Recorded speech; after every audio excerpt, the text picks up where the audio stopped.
ॐ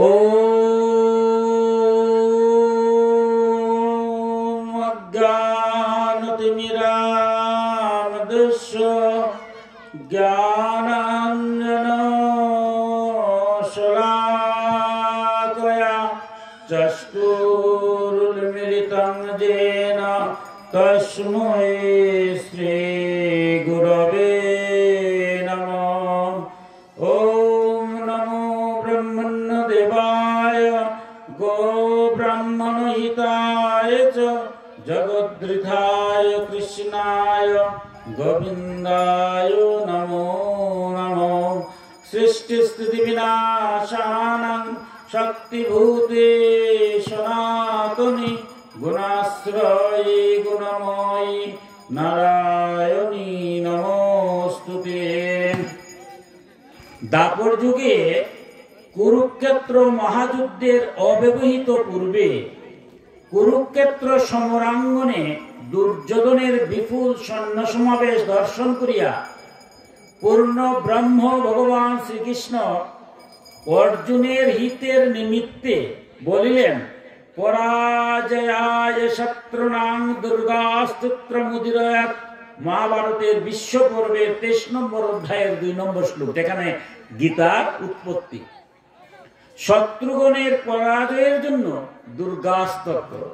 অসুরকে যদি বধ করতে হয়, আমার দেহের মধ্যে অসুর আছে, কাম, ক্রোধ, লোভ, মোহ, মদ, মাৎসর্য, সেটাকে যদি বধ করতে হয়, আসরিক শক্তি সম্পূর্ণ যারা অসুর আছে, যারা সমাজকে ধ্বংস করতেছে, অন্যায় অবিচার অত্যাচারে জর্জরিত করছে, তাদেরকে যদি পরাজিত করতে হয়, তাহলে দুর্গার কৃপা ভিন্ন হয় না। তাই অর্জুনকে বলছেন যে, হে অর্জুন, তুমি এই কুরুক্ষেত্র যুদ্ধে প্রথমেই তুমি দুর্গাস্ত্র আদ্যাশক্তি স্তব করো। এবার ভগবান শ্রীকৃষ্ণের কথা শুনিয়া রথ হইতে অবতরণ করিয়া অর্জুন কৃতাঞ্জলি পিঠে নত জান হইয়া শ্রী শ্রী দুর্গা স্তুতি আরম্ভ করিলেন। অর্জুন উবাচ। মহাভারতের বিশ্ব পর্বে 23 নম্বর অধ্যায়ের 4 থেকে 16 নম্বর শ্লোক। কি মধুর মায়ের আদ্যাশক্তির স্তব করেছেন, পূজা করেছেন, অর্চনা করেছেন।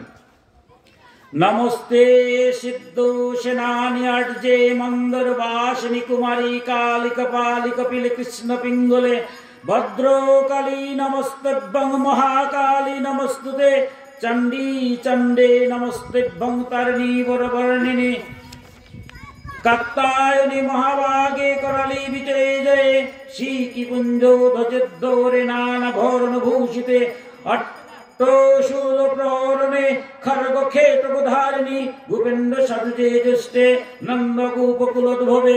কি মধুর কথাগুলা!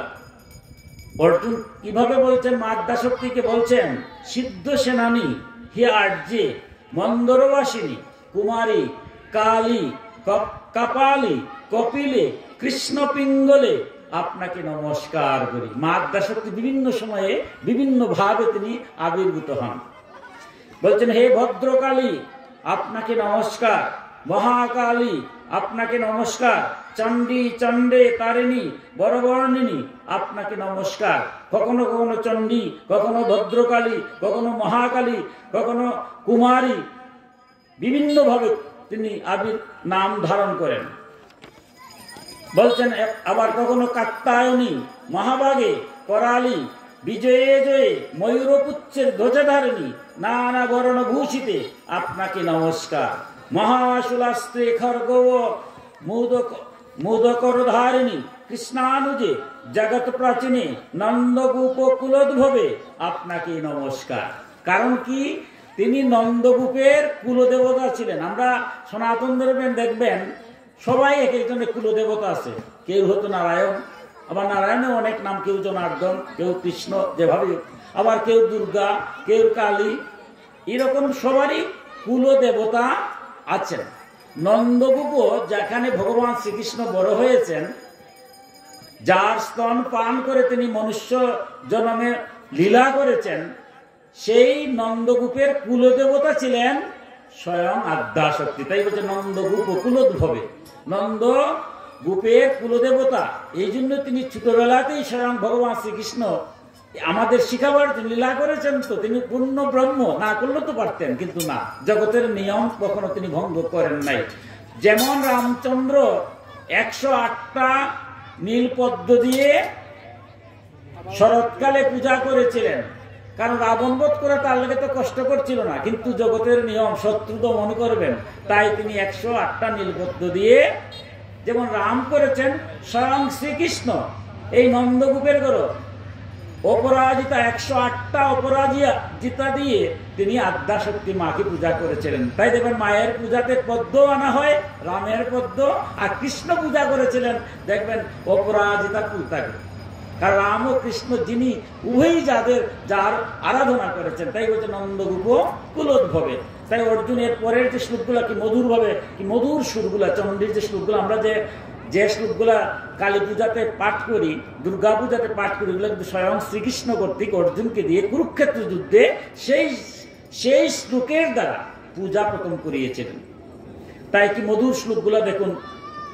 মহিষাস্ত্রিপ্রিয়ে নিত্যম কৌশিকী পিতবাসিনী অট্টো হাসে কাকমুখী নমস্তুরণপ্রিয়ে উমে শাকম্বরিশেতে কৃষ্ণে কৈটববাসিনী হিরণ্যাক্ষী বিরূপাক্ষী শুভ্রাক্ষী নমস্তুতে বেদশ্রুতি মহাপুণ্যে ব্রহ্মণ্যে জাত বেদসে জম্বুকটকো চৈতেষু নিত্যং সন্নিহিতালয়ে তং ব্রহ্মো বিদ্যানাং মহানিদ্রা চ দেহিনাং স্কন্ধো মাতর ভগবতী দুর্গে কান্তরবাসিনী সহস্কারো সদা চৈব কলাকস্তা সরস্বতী সাবিত্রী বেদমাতা চ তথা বেদান্ত উচ্যতে स्तुताशितं महादेवी विशुद्धन्तरात्मना जयो भवतु मे नित्यं तत्प्रसादद्रुणच्चिरे कान्तारभूय दुर्गेषु भक्तानामलेषु च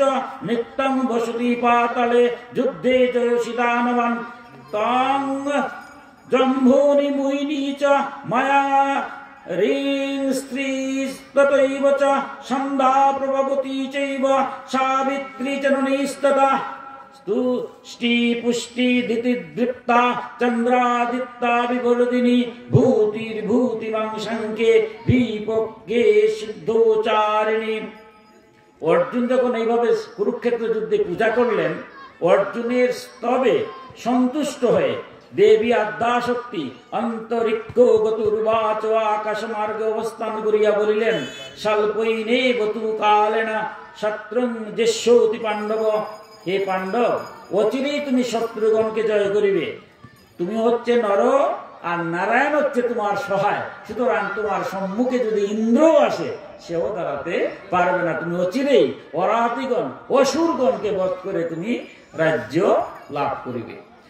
তো আমরা এই যে পূজা পার্বণ আমরা সনাতন ধর্মে করি, এক ঈশ্বরের এক একটা রূপ এক এক সময় আবির্ভূত হয়। আমরা চণ্ডীতে সেই বিধানগুলা দেখি। এবং আদ্যাশক্তি, আপনারা গ্রামবাসী যারা, আপনারা আসলে পুণ্যবান, ভাগ্যবান। মায়ের কৃপা যদি না হয় এই সংসারে কিছুই হয় না। আমার সনাতন ধর্ম আমি যদি বিশ্বাস করি, বিশ্বাস না করলে তো আমি নাস্তিক, আর বিশ্বাস করলে আমার ধর্ম মানতে হবে। আদ্যাশক্তির কৃপা ভিন্না কৃষ্ণ ভক্ত হওয়া যায় না। আজকে আপনারা বিরাট ভাগ্যবান যে রাস হয়েছিল। রাসটা কোথায় হয়েছিল? সেই রাসমণ্ডলী কিভাবে হয়েছিল ভাগবতের 10ম স্কন্ধে সেই বর্ণনা দেওয়া আছে। সেখানে আমরা দেখি এখনো কার্তিক মাসে 1 মাস ব্যাপী মঙ্গলা হয়। মঙ্গলার তত্ত্বকথাটা কি? ভাগবতে কি বলছে? তত্ত্বকথা হচ্ছে, গোপীরা লক্ষ্য করলেন ভগবান শ্রীকৃষ্ণ ছোট্ট শিশু, কি করলেন? তিনি পতুনা বধ করলেন, অকাসুর বধ করলেন, বকাসুর বধ করলেন, কালীয় দমন করলেন। তারপরে কি করলেন? গিরি গোবর্ধনকে কনিষ্ঠ আঙ্গুলে ধারণ করলেন। বৃন্দাবনের যারা গোপিকারা, বৃন্দাবনের নারীরা, তাদেরকে গোপী বলা হয়। কেন বলা হয়? গোপী হইল গোপনে যারা ভগবানের আরাধনা করে, তারা হচ্ছে গোপী। ভগবানকে পাইতে হলে পুরুষ আর মহিলা বন্ধা সবাই গোপী হতে হবে। গোপী ভিন্ন ভাগবতে যদি যান, গোপী ভিন্ন ভগবান লাভ হয় না। কারণ তারা গোপনে, অর্থাৎ সমস্ত কাজ করতেছে, আসলে কোনো কাজই করতেছে না, সবসময় গোবিন্দকে তারা স্মরণ করছে। এই জন্য তার নাম দেওয়া হয়েছে গোপী। কিন্তু স্বয়ং শ্রীকৃষ্ণকে চিনাকে এত সোজা, তার মা কি চিনতে পারছিলেন? যখন তিনি মাটি খাচ্ছিলেন, বিশ্ব ব্রহ্মাণ্ড মুখের মধ্যে দেখলেন, দেখে তিনি চিৎকার দিলেন, কিন্তু কিছুক্ষণের মধ্যে মায়ার প্রভাবে আবার তিনি পুত্র স্নেহ হয়ে গেলেন। তাকে কৃষ্ণরূপে পেয়েছিলেন।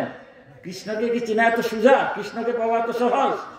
তাই বৃন্দাবনের গোপীরা, নারীরা বুঝেছিল যে উনি সাধারণ নয়, উনি পূর্ণ ব্রহ্ম ছাড়া এই কাজগুলা করা সম্ভব নয়। কিন্তু সাধারণ যারা সবাই মনে করছে উনি তো কাজ করতেছে, তাই তারা মনোবাসনা করল যে ওই ভগবান পূর্ণ ব্রহ্ম জগৎকে শিখাবার জন্য যখন আসছেন, গর্গমণি নাম রাখেন ধ্যানেতে জানি। আমার মায়েরা যে শত নাম করেন দেখবেন লেখা আছে গর্গমণি নাম রাখেন ধ্যানেতে। গর্গমণি আমাদের যে জ্যোতিষশাস্ত্রের জনক, এখনো বর্তমান যুগের যারা বিজ্ঞানীরা তারাও গর্গাচার্যের সূত্রগুলাকে স্বীকার করেন। আজকে যে আহ্নিক গতি, বার্ষিক গতি, সূর্য অস্ত যায় কয়টায়, কখন এই পৃথিবীটার মধ্যে জলের মধ্যে জোয়ার আসে, ভাটা আসে, তত্ত্বগুলা কোথা থেকে আসছে? সেই গর্গমুনি। উনি ধ্যান করে জানছিলেন যে স্বয়ং পূর্ণ ব্রহ্ম পৃথিবীতে জন্ম নিয়েছিলেন। তাই গোপীরা কি করলেন? তাকে পাইতে হবে, তাকে নিয়ে নৃত্য করবেন। তার বয়স ছিল 9 বছর 8 মাস। কিভাবে ভগবান নাকি পাওয়া যায়, বললে কি চলনা করে, ওনা তো ধরা যায় না। তাই তারা সনাতন ধর্মে গেলেন। দেখেন কি বুধান, সনাতন ধর্মে জানলেন যে ভগবানকে যদি পাইতে হয়, মার যদি কৃপা হয় তবেই সম্ভব। তাই তারা কার্তিক মাসে 1 মাস যমুনার তীরে গিয়ে স্নান করে কাত্যায়নী রূপে মাকে আরাধনা করছেন। 1টা মাস। এই যে আমরা ভোরবেলা উঠে কীর্তন করি, কার কীর্তন? সেই আদ্যাশক্তি মায়ের গোপীরা পূজা করেছিলেন। ভাগবতের 10ম স্কন্ধে তার সম্পূর্ণ বর্ণনা দেওয়া আছে। ভদ্রকালী নমস্তে, ভদ্রকালীর কাছে বলছেন যে মা তিনি হচ্ছেন জগৎপতি, তাই তাকে আমরা প্রতিরূপে পাইতে চাই। পতি মানে কি? স্বামী। স্বামী মানে কি? ভগবান যদি আমার হৃদয়ে না থাকে, এই মুহূর্তে যদি ভগবান আমার কাছে নাই, ভগবান নাই মানে কি? প্রতি নিঃশ্বাসে আমার কাছে আসছেন আর যাচ্ছেন বায়ুরূপে, পঞ্চভূতে। এই মুহূর্তে ভগবান শ্বাস ছাড়লাম, উনি চলে গেলেন, আর ভিতরে প্রবেশ করলেন না। করলে কি হবে? আমার নাম কেউ বলবে? এই মুহূর্তে এই সংসারটা বড় কঠিন। এই মুহূর্তে সবাই বলবে এটার নাম লাশ। নাম বলে কেউ মারা গেলে আমরা বলি শেষ নিঃশ্বাস ত্যাগ করেছেন। গোবিন্দ আমার ভিতরে আছেন বললে আমি বেঁচে আছি, না থাকলে তো আমি আর আছি। গোপীরা চিন্তা করলো আমার উনি জগৎপতি, উনি তো সর্বত্র বিরাজ করছেন, তার সাথে আমার কি সম্পর্ক? বাবা না, মা না, স্বামী না, পুত্র। আমার মায়েরা এখানে আছেন। সকালবেলা দেখেন গোপালে যারা পূজা করেন, এমন ভাবে পূজা করেন, যদি বলেন আপনি যে আপনি একটু আসেন, নেন আমার গোপালে একটু দিয়ে আসবো, এমন ভাবে বলেন গোপালটা তার ছেলে রূপে। ভগবান বলছেন যে রূপেই তার সাথে একটা সম্বন্ধ করবেন। তাই গোপীরা চিন্তা করে তিনি জগৎপতি, তাকে আমরা প্রতিরূপে সেবা করবো। তাই বৃন্দাবনের সমস্ত নারীরা এই কাত্যায়নী, কালী, মহাকালী, এই যে বিভিন্ন নামে আবির্ভূত তিনি হন, কাত্যায়নী নামে, ভদ্রকালী নামে বৃন্দাবনে সেই পূজা করেছিলেন গোপীরা। করার পরে মা সন্তুষ্ট হয়ে বলছেন যে আগামী রাস পূর্ণিমার দিন তোমরা সেই ভগবানকে নিয়ে নৃত্য করবে। এবং রাস করতে গিয়ে স্বয়ং শ্রীকৃষ্ণ বলছেন যে আমি যে রাস করেছি আমি নিজেও জানি না কি করছি, গোপীরাও জানে না কি করছে, সব আদ্যাশক্তি মায়েরই কৃপা। তাই তার কৃপা ভিন্ন। যদি বৃন্দাবনে যারা গিয়েছেন দেখবেন কাত্যায়নী মন্দির আছে, আগে কাত্যায়নী মন্দিরে গিয়ে প্রণাম করতে, মার যদি কৃপা হয়। কারণ মা কে? সেই নারায়ণের জগৎপতির শক্তি স্বরূপা। আমরা চণ্ডীতে এগুলা দেখবো। চণ্ডীতে যখন প্রথম চরিত্রে যাই, পৃথিবী বিশ্ব ব্রহ্মাণ্ড যখন সৃষ্টি হবে তখন নারায়ণ কি করছেন? আমরা চণ্ডীতে বর্ণনা স্তুতি, চণ্ডীতে প্রথম চরিত্রে গিয়ে কি দেখলাম? স্বয়ং নারায়ণ নার জলের মধ্যে শুয়ে আছেন। তার নাভি কমল থেকে প্রথম ব্রহ্মার সৃষ্টি হয়েছে। তার কর্ণ মূল থেকে শুম্ভ নিশুম্ভ সৃষ্টি হয়েছে।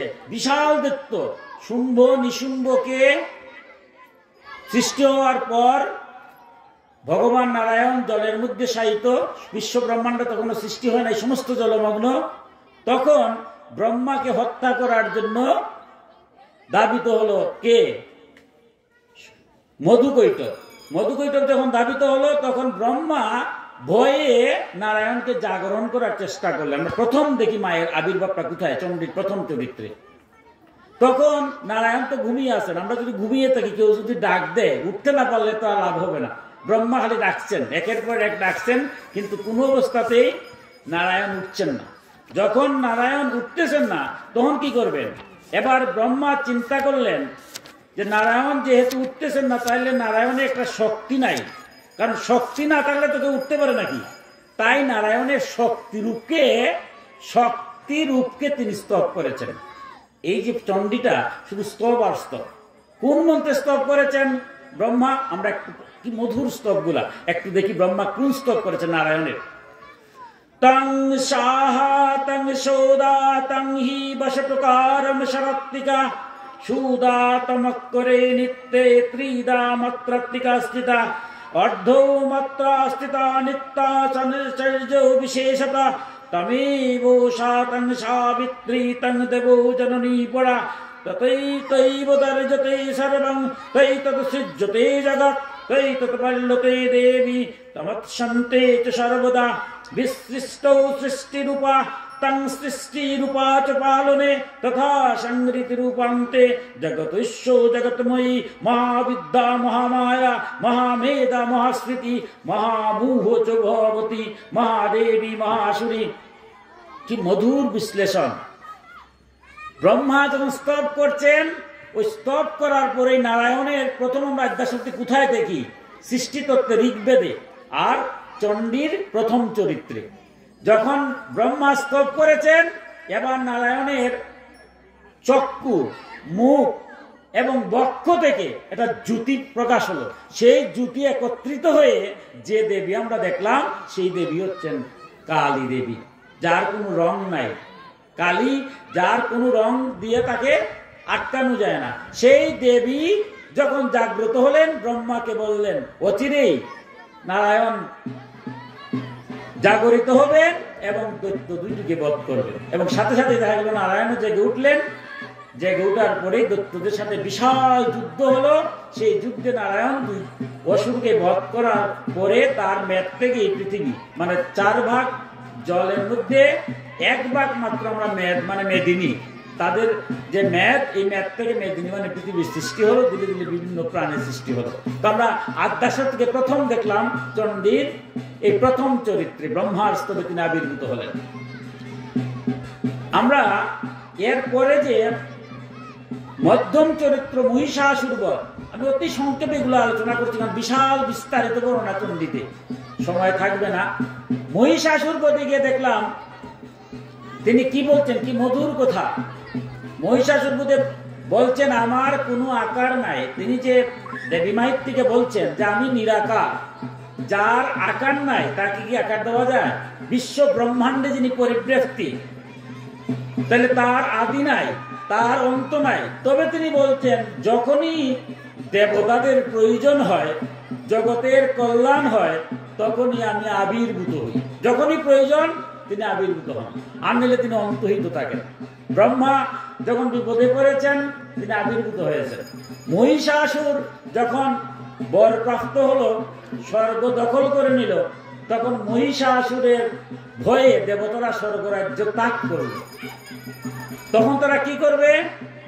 তখন আবার সমস্ত দেবতারা ব্রহ্মার কাছে গেলেন। ব্রহ্মা, বিষ্ণু, মহেশ্বর সবাই যখন একত্রিত হলেন, তখন বিষ্ণু বললেন যে শক্তি দ্বারা বিশ্ব ব্রহ্মাণ্ড পরিচালিত হয়, আমরা সবাই মিলে তার স্তব করি। তিনি তো বলেছেন যে দেবতাদের প্রয়োজন বা জগৎ কল্যাণে যখনই প্রয়োজন তিনি আবির্ভূত হন। সেই আবার যখন স্তব হলো, তখন আবার বিষ্ণুর চোখ, বিভিন্ন দেবতার তেজ একত্রিত হয়ে আমরা দেখলাম দেবী দুর্গা নামে তিনি আবির্ভূত হলেন। আবির্ভূত হওয়ার পরে আমরা দেখুন, আমরা কাহিনীতে যাচ্ছি না, সংক্ষেপে মহিষাসুরের সাথে অনেক যুদ্ধ হয়েছে। এই মহিষাসুর বধের যে দুর্গার যে রূপটা, আমরা দুর্গা পূজা যে বাসন্তী পূজা করি, ওই রূপটা করি, মহিষাসুরের রূপটা। আমরা যে শরৎকালে যেটা পূজা করি, সেটাও আমরা মহিষাসুরের রূপটা করি এক এক সময়। কেন করছি? এটার একটা ঘটনা আছে। দেখুন, মহিষাসুর অসুর, কিন্তু সেও দেবতুল্য হয়েছিল। তারও পূজা হয়, যে মহিষাসুর রূপে যখন পূজা হয়, তখন কিন্তু অসুরের পূজা আমরা করি। কেন করি? সেই তত্ত্বকথাগুলো এই চণ্ডীতে মধ্যম চরিত্রে বর্ণনা করা হয়েছে। মহিষাসুর সে তো অসুর, একটার পর একটা যুদ্ধ করেছে। তার যে দৈত্য দানব ছিল মা সবটিকে বধ করেছেন। এক পর্যায়ে সে নিজে যুদ্ধ করতে আসছে মহিষের রূপ নিয়ে, বিশাল আকৃতি। সে তো ইচ্ছাকৃত, যে সময় যে রূপ ইচ্ছা করলে পারত। মহিষের রূপ নিয়ে যখন আসছে, বিশাল যুদ্ধ মায়ের সাথে হয়েছে। এক পর্যায়ে যখন তাকে ত্রিশূল বিদ্ধ করতে চেয়েছেন, সে মহিষের রূপ বাদ দিয়ে দিছে, হস্তি রূপ নিয়েছে। একসময় রূপ নিত, হস্তি রূপ নিয়ে মার সাথে অনেকক্ষণ যুদ্ধ করছে। যখন হস্তি রূপ দিয়ে টিকতে পারতেছে না, সে আবার অসুরের রূপ নিয়েছে, মহা অসুর অস্ত্র হাতে। দেবীর সাথে যুদ্ধে পারছে না, আবার সে মহিষের রূপ ধারণ করেছে। এবার মা কি মধুর চণ্ডীর মধ্যে ব্যাখ্যা আছে, মধু পান করছে না, বলছেন যে তুমি অনেক রূপে, আর তোমাকে দেব না, কিছুক্ষণের মধ্যে তোমাকে বধ করছি। এবার তোমার গর্জন নয়, দেবতারা গর্জন করবে, কারণ অসুরদের দ্বারা তাড়িত হয়েছিলেন দেবতারা। তাই তিনি কি করলেন, মধু পান করে যখন মহিষাসুরের উপর চেপে ধরছেন, তখন আর মহিষাসুর নাড়াচাড়া করতে না পারে। মহিষাসুরের মুখ দিয়ে শুধু তার নিজের রূপে প্রকাশ হতে যাবে, তখনই দেবীর তেজে সে স্তব্ধ হয়ে যায়। আমরা যে মূর্তি পূজা করি, আসলে আমাদের প্রত্যেক মূর্তিরই ধ্যান আছে। ধ্যান ছাড়া যদি পূজা হয়, তাহলে সেই পূজা পুরোহিত করেন না। কারণ ধ্যান ছাড়া পূজা করবেন কেন? ভগবান শ্রীকৃষ্ণ বলছেন না যে শাস্ত্রবিধি লঙ্ঘন করিয়া কোনো কার্য করিও না, করিলে ইহকালেও শান্তি নাই, পরকালেও মুক্তি নাই। হে অর্জুন, কার্য করিবার পূর্বে তুমি শাস্ত্র জানো, জানিয়া শাস্ত্র অনুযায়ী কর্মে প্রবৃত্ত হও। রাগ করবেন না, আমরা আসলে আমাদের সনাতন ধর্মটা আমরা নিজেরাই ধ্বংস করছি। আজ যারা মূর্তি তৈরি করছেন, একসময় আচার্যরা তৈরি করতেন, এখন তো আর এই কথা বললে হবে না, সবাই আমরা মূর্তি তৈরি করতে পারি, আপত্তি নেই, করেন। কিন্তু যে বা যাহারা মূর্তি তৈরি করছেন, করার আগে 100 বার চিন্তা করা উচিত, আমার মঙ্গল ও মঙ্গল, বিশ্বের মঙ্গল ও মঙ্গল তার সাথে জড়িত আছে। গত সরস্বতী পূজার সময় আপনারা জানেন, নৈমিষারণ্য নামের একটা নৈমিষার গ্রুপ আছে, আপনারা অনেকেই দেখেন। আমি অনেক ছাত্রকে জিজ্ঞাসা করলাম যে তোমরা এই নীল সরস্বতী, লাল সরস্বতী এগুলা কোথায় পেলে? এই যে পূজা টুজা করছো, শ্বেত সরস্বতী, মঙ্গল হবে কিভাবে? যে স্যার আমরা তো বলি নাই, আমরা বলছিলাম দেবতা আনার জন্য, যেখানে বলছিলাম এরা এবার মানে দিয়ে দিছে। আসলে দেখুন, চিন্তা করে তাহলে আমার বলা উচিত, আমাদেরও বলা উচিত, যারা কাছ থেকে দেবতা আনবো, যে আপনার ধ্যান মতো করবেন। কারণ আমি তো সামান্য অর্ঘ তাকে দিচ্ছি, টাকা ছাড়া কি আনছি না, তাহলে আমি কেন এগুলো আনবো? যারা করতেছে এরা তো না বুঝে করতেছে। তাই দেখুন, আমার মহিষাসুর কি রূপটা কিরকম, মহিষের মুখ দিয়া সে অর্ধেক বাইর হয়েছে, এটা একটা ঘটনা আছে, এমনি হবে না। মুখ দিয়া সে অর্ধেক বাইরেছে, মায়ের দিকে তাকাইছে। এতক্ষণ তো সে রাগে কুদান্বিত হয়ে তাকায় নাই, এবার মায়ের দিকে তাকাইছে। তাকানোর সাথে সাথে মা তার দিকে তাকাইছেন। মা যেমনে না তাকাইছেন, মায়ের কৃপা তো সাথে সাথেই মহিষাসুর স্তব্ধ হয়ে গেছে, অর্ধেক বাইর হয়েছে, আর অর্ধেক বাইর হতে পারে নাই। দেখুন মা, এই যে সংসারটা কত কঠিন, যে কোনো ভাবেই হোক মায়ের যদি কৃপা হয়। আজকে আদ্যাশক্তি মার এখানে পূজা হচ্ছে, এখান থেকে যখন আমি বাইরে হবো, কেউ যদি জিজ্ঞাসা করে আপনি তো গেলেন, আদ্যাশক্তি মারা দেখছেন? আমি কি দেখছি? আমি তো দেখি নাই।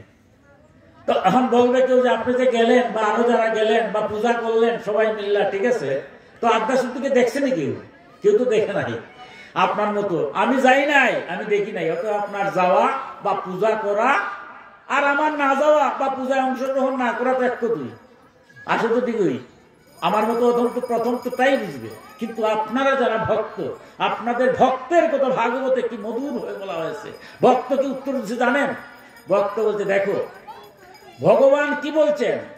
ভগবান বলছেন, যখনই আমার বিভিন্ন প্রতিমায় আমার পূজা হয়, আমি সেই পূজা গ্রহণ করি। তো এখানে যেহেতু পূজা হচ্ছে, আমার ভগবতী আদ্যাশক্তি কেন হয়েছে। আমি তো রামকৃষ্ণ হতে পারি নাই, আমি তো বামাক্ষেপা হতে পারি নাই। মা বলে চিৎকার করছে, মা এসে গেছে, এরকম সাধক নাকি আমি? কিন্তু মা তো এখানে আছেন। আমি যে প্রণাম করলাম, আমি দর্শন করি নাই, এটা ঠিক, কিন্তু মা তো দর্শন করেছে, মা দেখে নাই। এই যে আপনারা এখানে আসছেন, এখানে বসছেন, আমার মা কি দেখতেছে না?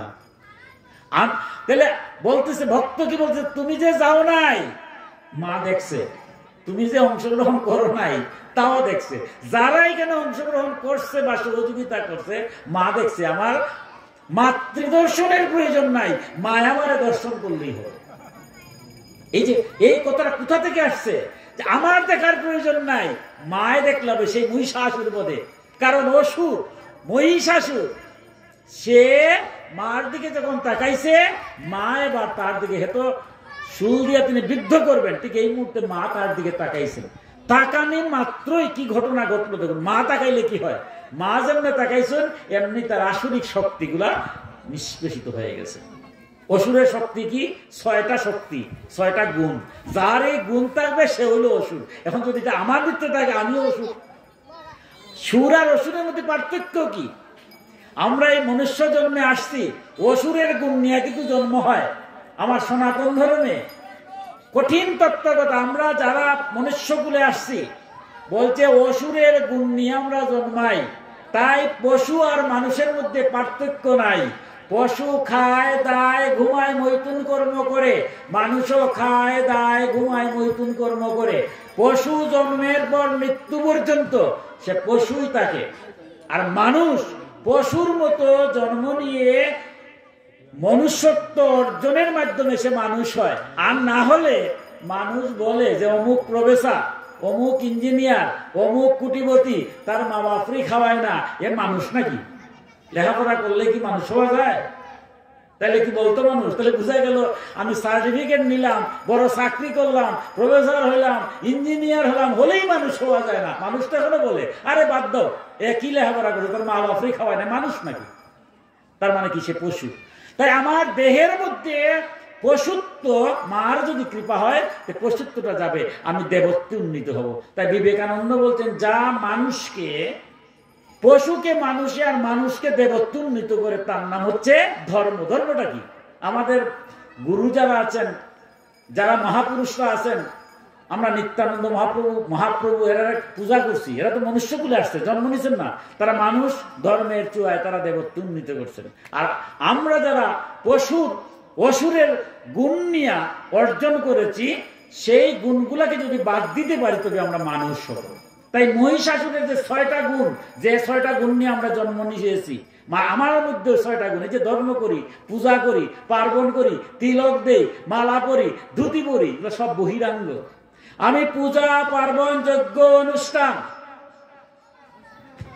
তিলক মালা করেও যদি আমার এই অসুরের গুণগুলাকে ত্যাগ করতে না পারি, তাই এগুলা করে কোনো লাভ নাই। এগুলা কেন করছি?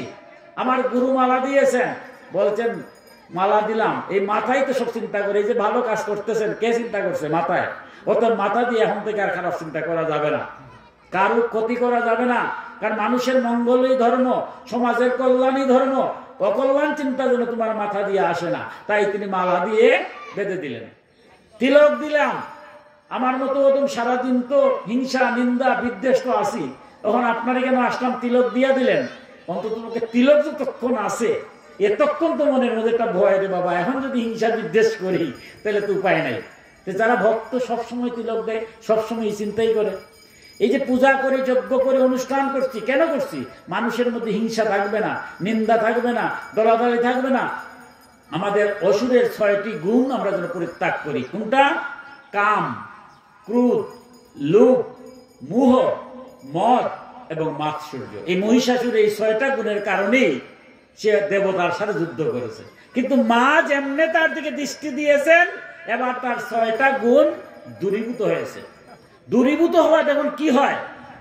মহিষাসুর যে সবচেয়ে শক্তিশালী অসুর, মা তার দিকে তাকিয়েছে, তাকানি মাত্রই তার অসুরের গুণটা দূরীভূত হয়েছে। এবার চিন্তা করছে সর্বনাশ, আমি কার সাথে যুদ্ধ করছি? ত্রিশূল তো বৃদ্ধ করে দিবেন এখনই, এখনই তো শেষ, আমার অসুর বংশের তো কেউ আর বেঁচে নাই, সবই মরছে, আমিও মারা যাব।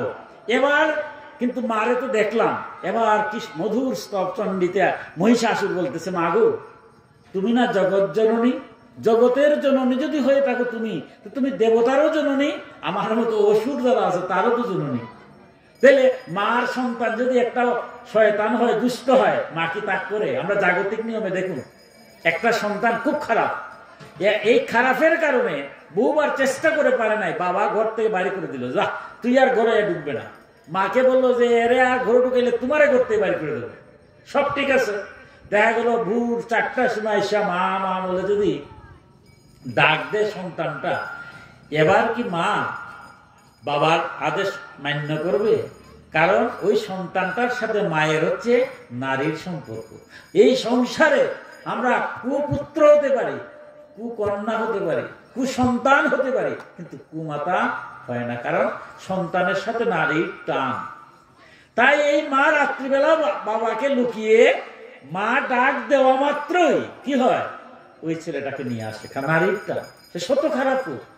তাই আমরা মাতৃপূজা কেন করছি? আমার সনাতন ধর্মের 5টা মতের মধ্যে 7টা মত হলো মাতৃপূজা। নারী রূপে কল্পনা করা, মা ডাকবো যে আমি তো অধম, আমার দেহের মধ্যে অসুরের আছে, কাম, ক্রোধ, লোভ, মোহ, মদ, মাৎসর্য আছে, এগুলো তো ত্যাগ করতে হবে। মা যদি কৃপা করে তাহলে আমার সম্ভব নয়। তাই আমরা মাতৃপূজা করি, মার যদি কৃপা হয়ে যায়। মহিষাসুর বলছে, মা গো, তুমি জগৎ জননী, তুমি আমাকে মেরে ফেলবে? তোমার চরণ যেমন আমি পেয়েছি, কারণ মা তো তাকে চরণ দিয়ে ধরেছিলেন, মহিষকে ধরার সাথে সাথেই তার অর্ধ হয়েছে যে আজকে মাগো তোমাকে দেখলাম, তোমাকে দেখার মতো সুযোগ তো হয় নাই, সারাটা জীবন শুধু তোমার লোক যুদ্ধই করে গেলাম, তুমি যে কি মা তাকে দেখলাম। এই যে আপনারা আদ্যাশক্তি মায়ের কেন আসন বসিয়েছেন বলে আমার মতো অধম এখানে এসে প্রণাম করে মাকে একটু দেখার সুযোগ হলো। আমি তো মারে দেখতে পারি না, মা যে আমার অন্তরে আছে তাকে দেখি, দেখার মতো সুযোগ হয় না। তাই ভক্ত, আপনারা পরম ভক্ত, মায়ের আজকে মন্দির করেছেন, যে এদিকে যাবে মাকে একটু দর্শন করে যাবে, দেখে যাবে। মা আপনি যখন দেখবেন, যদি মা কৃপা করে আপনাকে একটু দৃষ্টি দিয়ে দেয়, ভক্তাধীন ভগবান মা তো সতই অদম হোক, যদি কৃপা করে জন্ম জন্মান্তরে সমস্ত পাপ দূরীভূত হয়ে যায়। তাই মহিষাসুর বলছে, মাগো তুমি আমাকে বধ করবে না, কারণ আমি তোমার সন্তান, আমি তোমাকে মা বলে সম্বোধন করেছি। আর সন্তানকে মা যদি বলি, সন্তানকে কি মা মারতে পারে? মা কিন্তু ত্রিশূল দিয়ে, যে আমরা মহিষাসুর দেখি, বধ করেন নাই, ত্রিশূলটা তার বুকের মধ্যে আলি বৃদ্ধ করবেন, শুধু বুকে লাগিয়েছেন, এই মুহূর্তে কিন্তু মা স্তব্ধ হয়ে গেছেন। দেখুন কত রহস্য। ওই যে বলছেন একটু আগে, মা তো বাবা রাগ করে ঘরতেই বাইরে করে দিতে পারে, কিন্তু মা পারে না, মা সাথে সাথেই স্তব্ধ হয়ে গেছেন।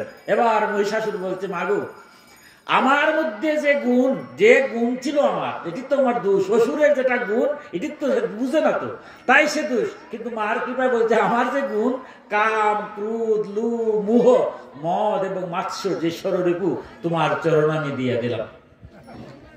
আর মা তুমি মা হিসাবে আমার কাছে তুমি আসলে প্রাপ্য, তুমি এখন যে রূপে আমাকে বধ করতেছিলে, এই জগতে তুমি প্রতিষ্ঠিত হও মা, যাতে জগতে আমার মতো মহিষাসুরের গুণ যারা আছে তারা দেখে যেন বুঝে যে মার যদি কৃপা হয় তো মহিষাসুরও মুক্তি পায়। তাই তুমি জগতে আবির্ভূত হও। মা তার স্তবে কি মধুর ভাবে বলছে তথাস্তু। তাই মা আবির্ভূত হয়েছেন কোন, ওই মহিষাসুরকে নিয়ে, আর কেউ নাই, এটাই শেষ নয়। মহিষাসুর বলছে, মাগো এই জগতে কত মানুষ কত পাপ করে, কিন্তু সে বুঝে না দিকে তো পাপ করে। সে যদি বুঝতো, আমি যদি বুঝতাম, এই যে আপনারা এখানে দিন রাত শ্রম দিয়া অর্থ দিয়া মায়ের এখানে পূজা করছেন, আমার মতো তুমি এখানে আসারও সময় নাই, খালি মারে বলবো সময় নাই, কিন্তু কত সময় যে ব্যয় করি, একটু মন্দিরে আসবো, প্রণাম করব, এই সময় হয় না। এটা তো আসরিক ক্ষমতা। মহিষাসুর বলছে, জগতে তো এরকম আমার মতো অনেক অসুর থাকবে, তারা দেখো যে আমার মতো মহিষাসুরকে তুমি মুক্তি দিয়েছো। তাই মা তোমার কাছে একটা প্রার্থনা করি, তুমি যখন জগতে প্রতিষ্ঠিত হবে, পূজা পাবে, আমার সন্তানকে না দিয়ে খাবে, এটা হয় নাকি? তাই তোমার যজ্ঞের একটু ভাগ যেন আমারে দাও, জগতের মানুষ জানো যে মহিষাসুর তোমার কৃপায় আজ দেবতুল্য হয়ে পূজা পাচ্ছে। মা কি করলেন দেখুন, মায়ের কত কৃপা। কেন মা দুর্গা, তিনি তথাস্তু, মা তো সন্তান রূপে স্তব করছে, বলছে তথাস্তু। এই জন্য দেখবেন আমরা যখন বাসন্তী পূজার সময় মার পূজা করি, অথবা শরৎকালে করি, দেখবেন মহিষাসুর আমার পুরোহিত যারা, তারা কিন্তু অর্ঘ্য দেন, পূজা দেন, পূজার ভাগ পায়। তাই এই যে তত্ত্বগতরা চণ্ডীর, যে আমার দেহের মধ্যে এই 6টা অসুরের গুণ আছে, এই 6টা গুণ কি কি, যেটা আমার ত্যাগ করতে হবে। প্রথমে হচ্ছে কাম, এই যে 6টা অসুরের গুণ, এটা সবার মধ্যে আছে। যারা আপনারা ভক্ত, এই যে আপনারা ভক্তজন এখানে ভগবানের আশ্রিত হয়েছেন, মার শক্তিকে আজকে পূজা করছেন, এমন নাই। আসরিক শক্তি বাদ হয়েছে। আসরিক শক্তি যদি বাদ না হয় তো কেউ মন্দির আসতে পারে না, মন্দির নির্মাণ করতে পারে না। আমার কথা নয়, সনাতন শাস্ত্রের কথা। যারা মন্দির নির্মাণ করার জন্য আসে, এই কলিকাল ভয়ঙ্কর। 12 স্কন্ধ যদি যান ভাগবতে, দেখবেন কলির যে প্রভাব, এত প্রভাব, ভালো কাজ করতেই দিবে না কলি, এত। কিন্তু জন্ম জন্মান্তরে পুণ্যবান যারা আপনার মতো, যারা সমস্ত কিছু বাদ দিয়ে মায়ের পূজা করেন, তারা ষড়রূপকে দমন করেছেন, বিধায় আপনারা ভক্তরূপে কেন আসেন। তাই প্রথম যে রিপুটা হচ্ছে কি, কাম। কাম হচ্ছে কামনা বাসনা, শেষ নাই। একটা কাম শেষ হবে আর একটা হবে, কিন্তু যে কোনো দিন আমি মারা যাবো এই চিন্তা একটাবার আমি করি না। এই মুহূর্তে আমি প্যারালাইজ যদি হয়ে যাই, বলতে পারবেন যে আপনার প্যারালাইজড হবে না? কেউ বলতে পারবেন? বা আমি বলতে পারবো আপনার প্যারালাইজড হবে না? এই মুহূর্তে যদি প্যারালাইজড হয়, হাত পা সব অবশ্য হয়ে যাবে। কিন্তু যতক্ষণ আমার জীবিত আছি, আমার ভগবান গীতায় কি বলছেন, পত্রম পুষ্পম ফলম তুষম, বেশি কিছু নাই, আমাকে একটু তুলসী পাতা দাও। আমি বলি না ভগবান, আমার বাড়িতে তুলসী গাছ নাই, হিন্দু বাড়ি তুলসী গাছ নাই হয়, কিন্তু আমি বলবো ভগবান এরপরে আমার মতো তোমরা ছাড়ছেন না, বাবার এই বাদ দে, একটু ফুল দে, পত্র পুষ্প ফুল। আরে ফুল কি আছে নাকি চৈত্র মাসের দিন? বাবা বলতে লাগতো না, একটু ফল দে। আমার মতো প্রথম বলবো, আরে ভগবান তোমার আর চাওয়ার শেষ নাই, বাজারও গেলে পরে কি অবস্থা, আর ফলের যে দাম, আর তোমার লেগে আবার ফল আনবো? ভগবান বলছেন বাবা বাদ দে। দেখুন কত কঠিন, এই যে অধমের জন্য কি ভগবান কি বলছেন, ভক্তি ভরে যদি কোনো ভক্ত আমাকে একটু জল দেয় তাতেই আমি খুশি। এবার কি আমি পারবো ভগবানকে বলা যে ভগবান আমার বাড়ি জল নাই? এটা হবে না। কিন্তু তারপরও আমার কামনায় বশবর্তী হয়ে ঘুম থেকে একটু জল তুলসী, আমার আরাধ্য যিনি হোক, ভগবান যে রূপে আপনার গুরুদেব যেভাবে আপনি দিয়েছেন, একমেব একই ঈশ্বর বিভিন্ন রূপে আবির্ভূত হন, তাকে একটু জল তুলসী দিতে হবে। আমাদের সনাতন ধর্মের যুব সমাজ, তরুণ সমাজরা আজ বিপদে চলে যাচ্ছে। তার অন্যতম কারণ কি, লেখাপড়া সব করছি, কিন্তু গোবিন্দকে একটু জল, আড্ডা সব থেকে একটু জল দেওয়ার মতো ক্ষমতা হয় না।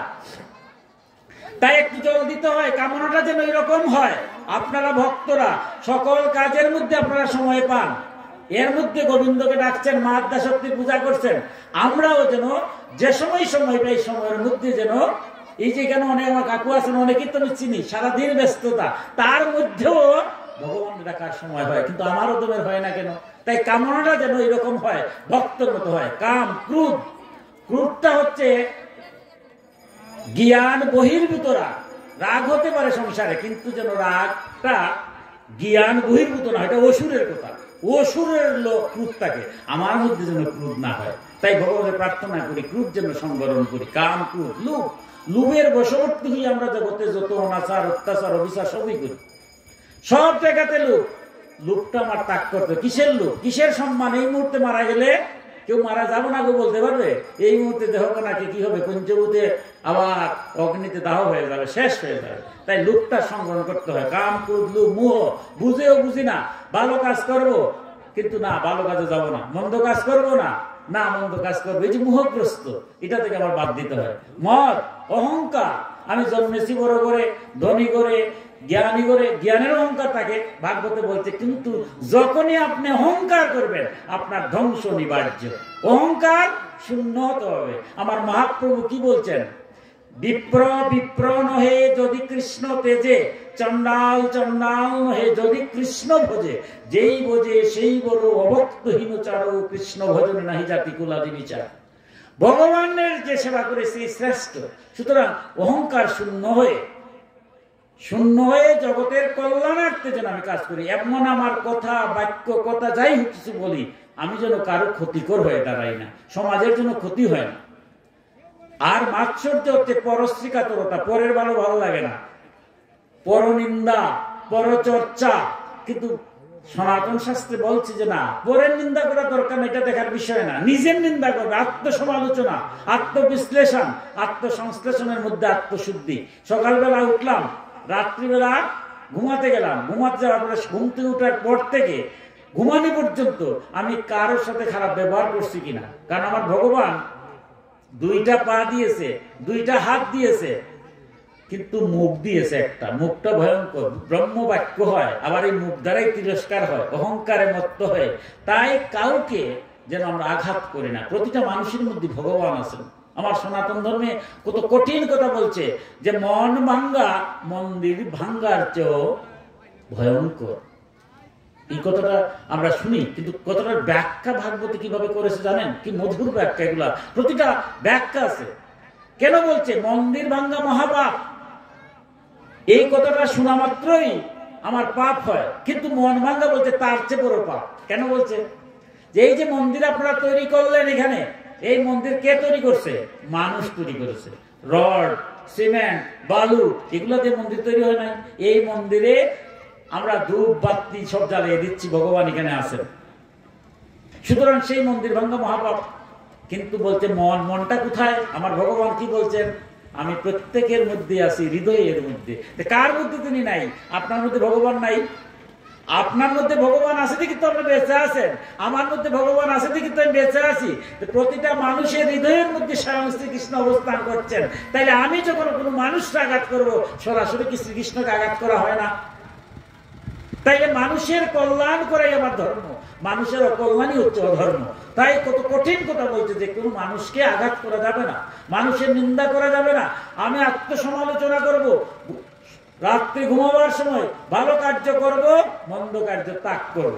কালকে থেকে যেন আমি মন্দ কার্য আর করি না। তাই আত্মসংশ্লেষণের মধ্যে আত্মশুদ্ধি। তাই মহিষাসুর যে আমরা দেখি চণ্ডীতে যে মধুর কথাগুলা, মহিষাসুর, এই জন্য আমরা যে অসুর থেকেও দেবত্বে উন্নতি হওয়া যায়, এই জন্য আমি রূপকে আমরা পূজা করি। যদি আমার মনের মধ্যে মায়ের কৃপা হয়, মা যদি কৃপা করেন, আমার আসলে সমস্ত কিছু দূর হবে। এরপর আমরা চণ্ডীতে চলে গেলাম তৃতীয় চরিত্রে। তৃতীয় চরিত্র যেটা,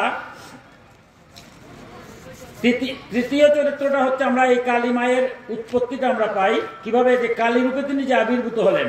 এই কালী রূপের মাহাত্ম্যটা আমরা চণ্ডীর উত্তর চরিত্রে মেধাতিথি বলছেন যে পুরাকালে শুম্ভ এবং নিশুম্ভ নামে দুটা অসুর ছিল, অত্যন্ত ভয়ঙ্কর অসুর। তার সাথে আরো কয়েকটা অসুর ছিল, তাদের ধূম্রলোচন ছিল, চণ্ডমুণ্ড ছিল, রক্তবীজ ছিল। এগুলো সাধনা করে দেবতারা হচ্ছে কি, যদি আপনি সাধন করতে পারেন, দেবতাদের গুণ হচ্ছে কেউ যদি সাধন করে তার মনে বাসনা পূর্ণ করবে। এখন অসুররা করে কি, সে সাধন করতে করতে এক পর্যায়ে গিয়া সেই বরটা গ্রহণ করে, এরপরে কি করে সে জগতের অত্যাচার শুরু করে, যার কারণে সে আবার মারা যায়। তাইলে চণ্ড, মুন্ড এবং রক্তবীজ, ভয়ঙ্কর রক্তবীজ এরকম ভয়ঙ্কর যে তাকে সে বর নিয়েছিল, তার শরীর থেকে যত ফুটা রক্ত ভূমিতে পড়বে ঠিক তার মতো শক্তিশালী ততটা অসুর সৃষ্টি হবে। তাই উত্তর চরিত্রে গিয়ে দেখলাম যে আমরা শুম্ভ নিশুম্ভ যখন ভয়ঙ্কর স্বর্গরাজ্য দখল করেছে, তার যে সাথে যে দৈত্য চণ্ড, মুন্ড, ধূম্রলোচন, রক্তবীজ, তাদের দাপটে সমস্ত রাজ্য স্বর্গরাজ্য ত্যাগ করে দেবতারা বনে বনে মৃত্যুলোকে এসে বাস করা শুরু করছেন। এবার দেবতারা সব ব্রহ্মার নিকট গিয়েছেন যে এবার কি করা। তখন ব্রহ্মা বলছেন, দেখো বিপদ যখন হয়, আদ্যাশক্তি বলছেন তখনই তিনি আবির্ভূত হন। তাই তোমরা এক কাজ করো, তিনি তো অনেক লীলায় ব্যস্ত থাকেন, বর্তমানে তিনি তোমারটা তখন যে শুম্ভ নিশুম্ভ বধের সময় মা আদ্যাশক্তি সতীর দেহ ত্যাগ করেছিলেন। আপনারা জানেন শিবনিন্দা করেছিলেন কে? ব্রহ্মার পুত্র দক্ষ মহারাজ। আমরা কোন দেবতার নিন্দা করা যাবে না, গীতায় পরিষ্কার নিষেধ করছে। ভাগবতী কে বলছে, ঈশ্বর গীতায় কি বলছেন, যারা কোনো কিছু পাওয়ার জন্য আকাঙ্ক্ষা করে তারা বিভিন্ন দেবদেবীর পূজা করে, তারা জেনে কিংবা না জেনে আমারই আরাধনা করছে, যা কিছু পায় আমি দিয়ে থাকি। আমরা যারা সংসারে আছি, আমি যদি মুখে বলি আমার আকাঙ্ক্ষা নাই, এটা কি হবে? এটা তো ভণ্ডামি ছাড়া কিচ্ছু হবে না। আমার ভিতরে আমার ছেলে ভালো একটা রেজাল্ট করতে চায়, বাইরে বললাম আমি কিছু চাই না, তাহলে এটা হবে? আমার অন্তরে কি ভগবান আছেন না? উনি বুঝেন না। তাই সংসার জীবের জন্য আমরা বিভিন্ন দেবদেবীর পূজা করি কিছু পাওয়ার জন্য। তাই আমরা সরস্বতী দেবীর আরাধনা করি, ঈশ্বরের সেই শক্তি যে শক্তির দ্বারা আমার ছেলেকে প্রকৃত অর্থে মানুষ করবেন। স্বয়ং শ্রীকৃষ্ণ অর্জুনকে দিয়ে তো তিনি করান নাই কুরুক্ষেত্র যুদ্ধে, কারণ রাজ্য লাভ করবে। রাজ্য লাভের আকাঙ্ক্ষা যখনই হবে তখনই আমার দেব দেবীর পূজা করতে হবে। তাই এবার ব্রহ্মা বিষ্ণু মহেশ্বর বলছেন যে দক্ষ মহারাজে কি করছিলেন? শিবহীন যজ্ঞ করেছিলেন। তিনি বিষ্ণুকে সম্মান করতেন, শিব নিন্দা করতেন। তার পরিণাম কি হয়েছিল? ভাগবতের 4র্থ স্কন্ধে বলভদ্র এসে তার মুন্ড কেটে যজ্ঞের মধ্যে দিয়েছিল, আর ছাগলের মুন্ড তার মাথায় লাগিয়েছিল। যে পুরাণের ঘটনাটা কি? অর্থাৎ যারা দেব নিন্দা করে এরা তো ছাগলের মুন্ড। আমার কথা নয়, এটা ভাগবতের কথা, 4র্থ স্কন্ধে গিয়ে দেখেন। অর্থাৎ আমার ইষ্ট হতে পারেন কৃষ্ণ। আমি যদি প্রকৃত কৃষ্ণ ভক্ত হই, কালী আসলে কালীর কাছে কৃষ্ণই দেখবো। আপনি যদি কালী ভক্ত হন, কৃষ্ণ মন্দিরে যান, কৃষ্ণের মধ্যে আপনি কালী দেখবেন। স্বয়ং কৃষ্ণ কি বাসীকে অসী মানিয়ে কালী হন নাই?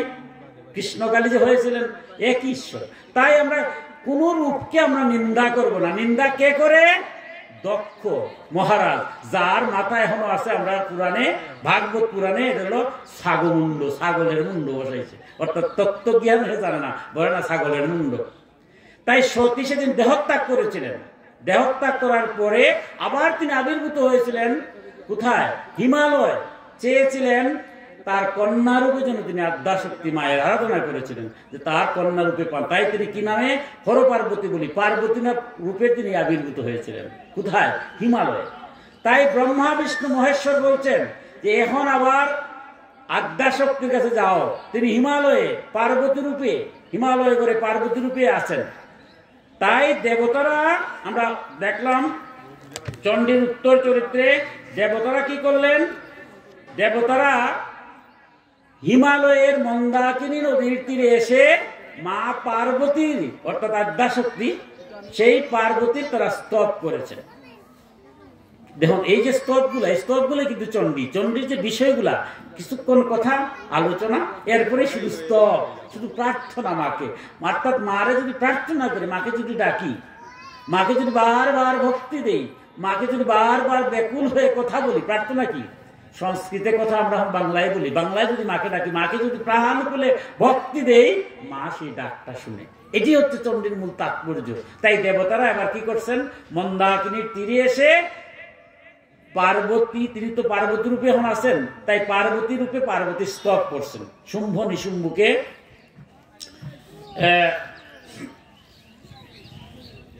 বধ করার জন্য। তাই কিভাবে স্তব করছেন? কি মধুর স্তব! চণ্ডীর যে স্তবগুলো, এগুলো আমরা খুব আনন্দ লাগে না, কারণ চণ্ডীর যে প্রার্থনা, মার কাছে প্রার্থনা, খুব মধুর ভাষা কিন্তু চণ্ডীর। মার্কণ্ড পুরাণের দেখুন কিভাবে স্তব করছেন।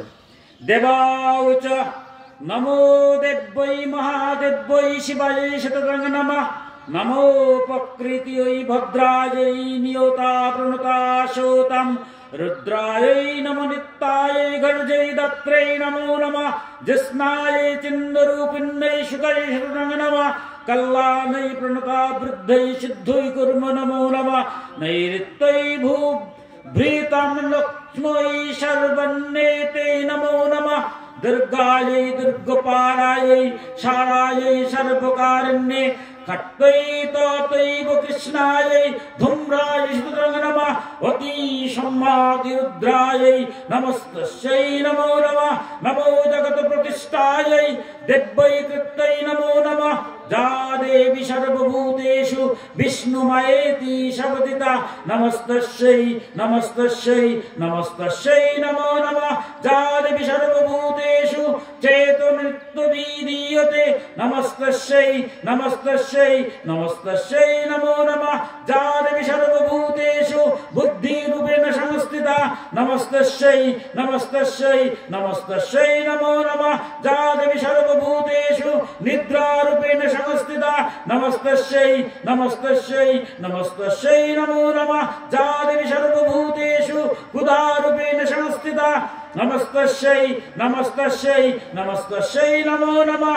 जा देवी सर्वभूतेषु छायारूपेण संस्थिता নমস্তস্যৈ নমস্তস্যৈ নমস্তস্যৈ নমো নমঃ যা দেবী সর্বভূতেষু শক্তিরূপেণ সংস্থিতা নমস্তস্যৈ নমস্তস্যৈ নমস্তস্যৈ নমো নমঃ যা দেবী সর্বভূতেষু কৃষ্ণারূপেণ সংস্থিতা নমস্তস্যৈ নমস্তস্যৈ নমস্তস্যৈ নমো নমঃ যা দেবী সর্বভূতেষু শান্তিরূপেণ সংস্থিতা নমস্তস্যৈ নমস্তস্যৈ নমস্তস্যৈ নমো নমঃ যা দেবী সর্বভূতেষু জাতিরূপেণ সংস্থিতা নমস্তস্যৈ নমস্তস্যৈ নমস্তস্যৈ নমো নমঃ যা দেবী সর্বভূতেষু লজ্জারূপেণ সংস্থিতা নমস্তস্যৈ নমস্তস্যৈ নমস্তস্যৈ নমো নমঃ যা দেবী সর্বভূতেষু শান্তিরূপেণ সংস্থিতা নমস্তস্যৈ নমস্তস্যৈ নমস্তস্যৈ নমো নমঃ যা দেবী সর্বভূতেষু শ্রদ্ধারূপেণ সংস্থিতা নমস্তস্যৈ নমস্তস্যৈ নমস্তস্যৈ নমো নমঃ যা দেবী সর্বভূতেষু কান্তিরূপেণ সংস্থিতা নমস্তস্যৈ নমস্তস্যৈ নমস্তস্যৈ নমো নমঃ যা দেবী সর্বভূতেষু লক্ষ্মীরূপেণ সংস্থিতা নমস্তস্যৈ নমস্তস্যৈ নমস্তস্যৈ নমো নমঃ যা দেবী সর্বভূতেষু বৃত্তিরূপেণ সংস্থিতা নমস্তস্যৈ নমস্তস্যৈ নমস্তস্যৈ নমো নমঃ যা দেবী সর্বভূতেষু স্মৃতিরূপেণ সংস্থিতা নমস্তস্যৈ নমস্তস্যৈ নমস্তস্যৈ নমো নমঃ যা দেবী সর্বভূতেষু দয়ারূপেণ সংস্থিতা নমস্তস্যৈ নমস্তস্যৈ নমস্তস্যৈ নমো নমঃ যা দেবী সর্বভূতেষু তুষ্টিরূপেণ সংস্থিতা নমস্তস্যৈ নমস্তস্যৈ নমস্তস্যৈ নমো নমঃ যা দেবী সর্বভূতেষু মাতৃরূপেণ সংস্থিতা নমস্তস্যৈ নমস্তস্যৈ নমস্তস্যৈ নমো নমঃ যা দেবী সর্বভূতেষু ভ্রান্তিরূপেণ সংস্থিতা নমস্তস্যৈ নমস্তস্যৈ নমস্তস্যৈ নমো নমঃ। কি মধুর স্তব! যখন দেবতারা এরকম স্তব করেছেন, এবার পার্বতী তিনি তো আবির্ভূত হয়েছিলেন হিমালয়ে গর্ভে, হিমালয়ের কন্যারূপে। তিনি দেখলেন যে তার এবার শুম্ভ নিশুম্ভ বধ করা তার খুব দরকার, কারণ দেবতারা স্বর্গচ্যুত হয়েছেন। অসুরদের বধ করার জন্য তিনি এবার পার্বতী তিনি মন্দাকিনীর জলে স্নান করছিলেন। এমন সময় দেবতারা সেই স্তব করাতে এবার পার্বতী তাদের স্তবে সন্তুষ্ট হয়ে চন্দ্রমুণ্ডকে বধ করার মানুষে তাহার দেহ থেকে জুতি আবির্ভূত হল। সেই জুতিগুলা একত্রিত হয়ে তার কুশ থেকে একজন দেবী আবির্ভূত হলেন। যেহেতু পার্বতীর কুশ থেকে দেবীর আবির্ভূত হলেন, তাই এই দেবীর নাম হলো কৌশিকী। আবার তার আরেকটা নাম হলো অম্বিকা দেবী। আমরা যে অম্বিকা পূজা করি, অম্বিকা দেবী। এই কৌশিকী দেখুন, আমরা যে সনাতন ধর্মের একটা নিয়ম আছে, আমরা এক ঈশ্বরকে পূজা করি বিভিন্ন রূপে। তাই এই তত্ত্বটাকে বুঝতে হবে। তাই সনাতন ধর্মের আমরা যে বীজ মন্ত্র নেই, দীক্ষা নেই, গুরুরা যে আমাদের দীক্ষা দেন, পাঁচটা মতের অধিষ্ঠাত্রী যারা পাঁচ ভাবে, প্রধানত পাঁচ রূপে তিনি আবির্ভূত, বিভিন্ন রূপে। আমাদের সনাতন ধর্মে বলতে 33 কোটি দেবতা।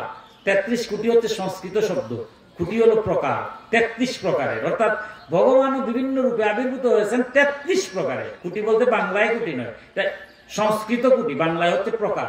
33 প্রকারের তিনি আবির্ভূত হন।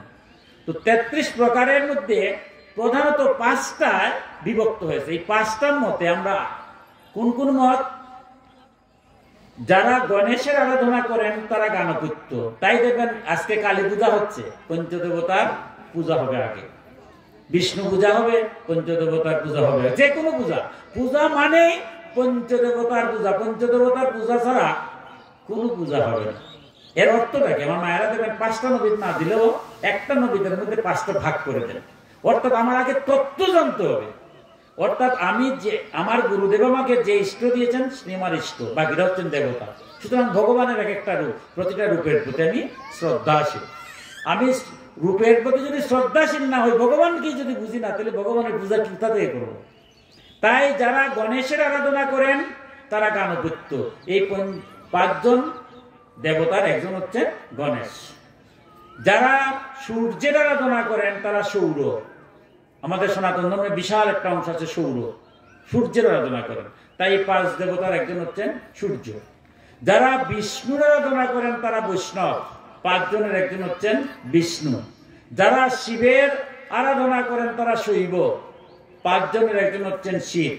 আর যারা মাতৃরূপে ভগবানকে ডাকে, যে না ভগবান তোমার বাবাটা কি ভালো লাগে, মা ডাকলে একটু ভালো লাগে, মা ডাকটা তো মধুর ডাক, যা ডাকে সেটার তুলনা হয় না, তাই ভগবান আমরা মা ডাকবো। এই যে আজকে মা আদ্যা শক্তি, এটা এর নাম হচ্ছে শাক্ত। অর্থাৎ শাক্ত রূপে যারা, শাক্ত কারা, যারা ভগবানকে মাতৃরূপে আরাধনা করে, এরা হচ্ছে শাক্ত। এই যে শাক্ত রূপের নাম হচ্ছে কৌশিকী। আমরা যে 5টা পূজা করি ওই যে এই কৌশিকী, অর্থাৎ পার্বতীর কুশ থেকে নির্গত হয়েছেন অম্বিকা দেবী, তাই অম্বিকার আরেক নাম হচ্ছে কৌশিকী। এই 5 দেবতার একজন হচ্ছেন কৌশিকী। কৌশিকী নামে আমরা কেন পূজা দেওয়া হয়। এবার অম্বিকা অপরূপ রূপে সজ্জিত হয়েছেন।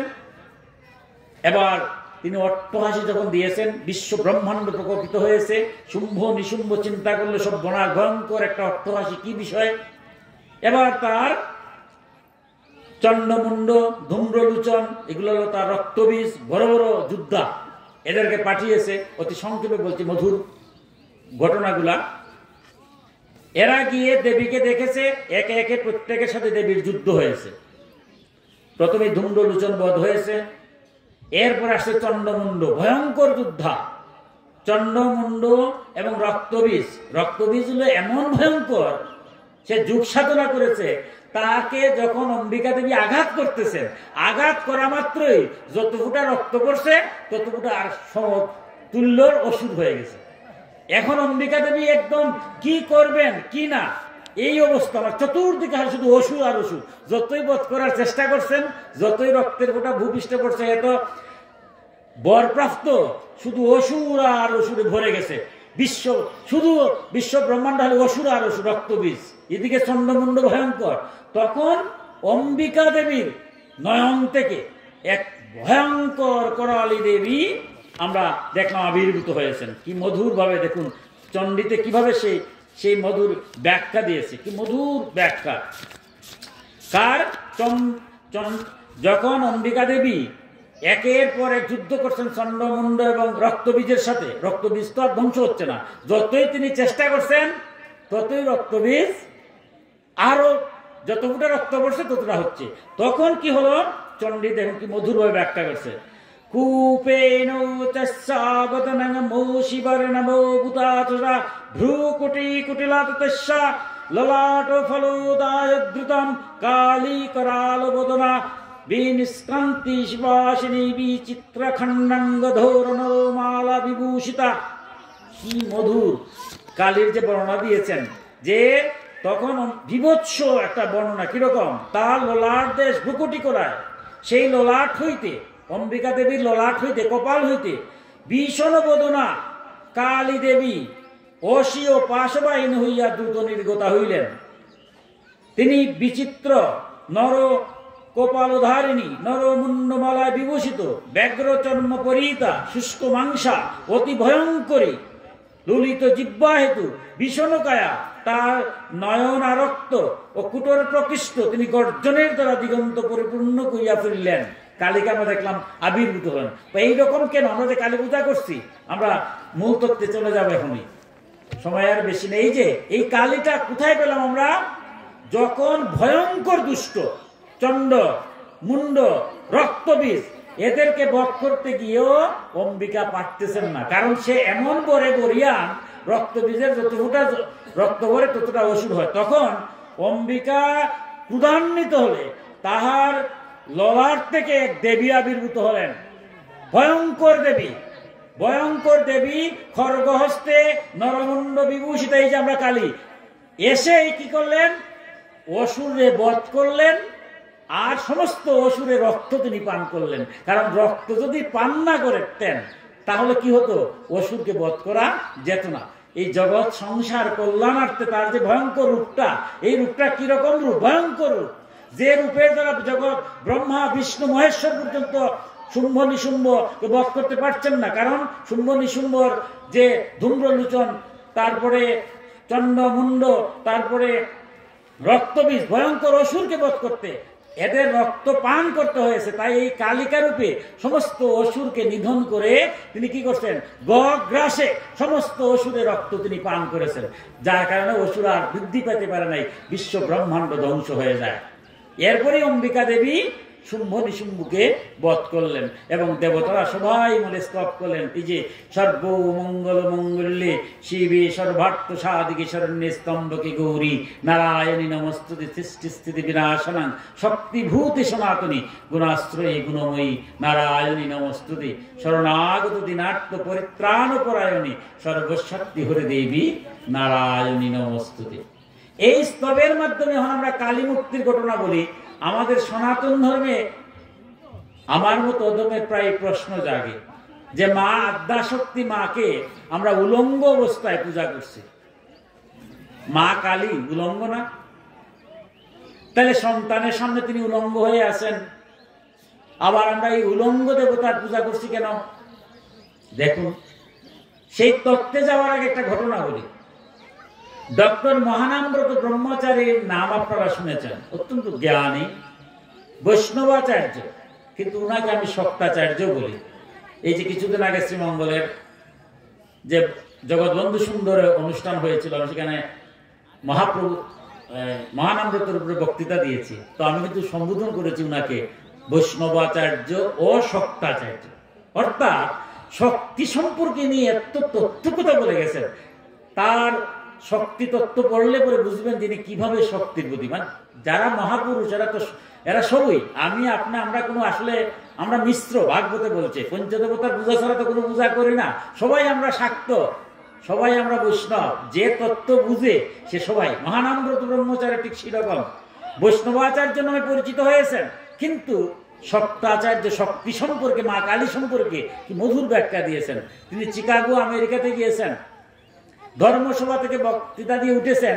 এমন সময় একটা বাস্তব ঘটনা, একজন মা, একজন মহিলা, তার ছোট্ট একটা বাচ্চা পাশে মহানামব্রতকে প্রশ্ন করছে যে বাবা, আপনি তো ভারতবর্ষ থেকে আসলেন, আপনার ভারতবর্ষে এটা কোন সভ্যতা, উলঙ্গ মায়ের পূজা করেন?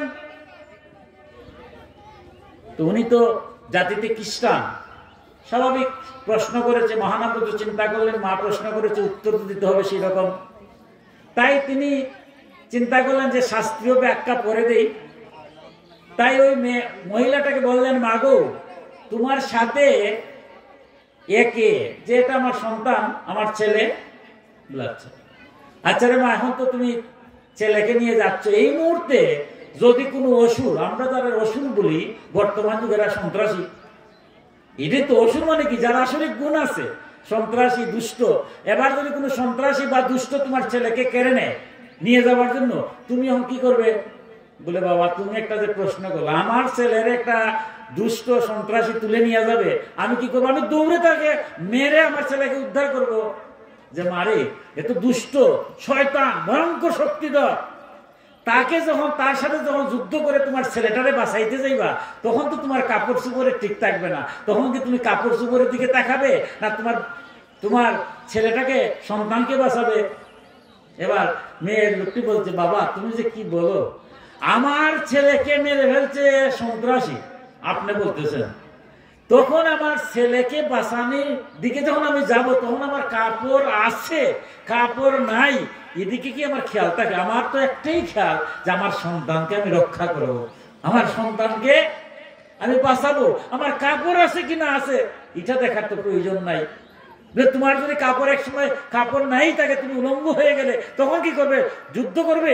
অবশ্যই আমার সন্তান, আমার সন্তানের জন্য আমার কাপড় গেলে কি হবে? এটা তোমার লজ্জার কিছু নয়, আমার সন্তানকে বাঁচানোই আমার কাম। সুতরাং আমার কাপড় চলে গেলে চলে যাবে, আমি শত্রুকে সাথে যুদ্ধ করে আমার ছেলেকে উদ্ধার করবো। মহানামব্রত বললেন, মাগো তে তো আমার প্রশ্নের উত্তর দিয়ে দিলে। কিরকম মা? বাবা কিরকম দিলাম? তুমি তোমার ছেলেকে যদি কোনো শত্রু তোমাকে নিয়ে যায়, তুমি তার সন্তানকে বাঁচাবার জন্য যখন বস্ত্রের দিকে তাকাবে না, আমার জগৎ জননী মা যখন যুদ্ধ করেছে, শুম্ভ নিশুম্ভ যুদ্ধ করেছে, ধূম্রলোচন চন্দ্রমুণ্ড রক্তবীজের সাথে ভয়ঙ্কর যুদ্ধা, এই রকম যুদ্ধার সাথে যুদ্ধ করা সাধারণ কোন সময় তার বস্ত্র চলে গেছে নিজেও জানে না।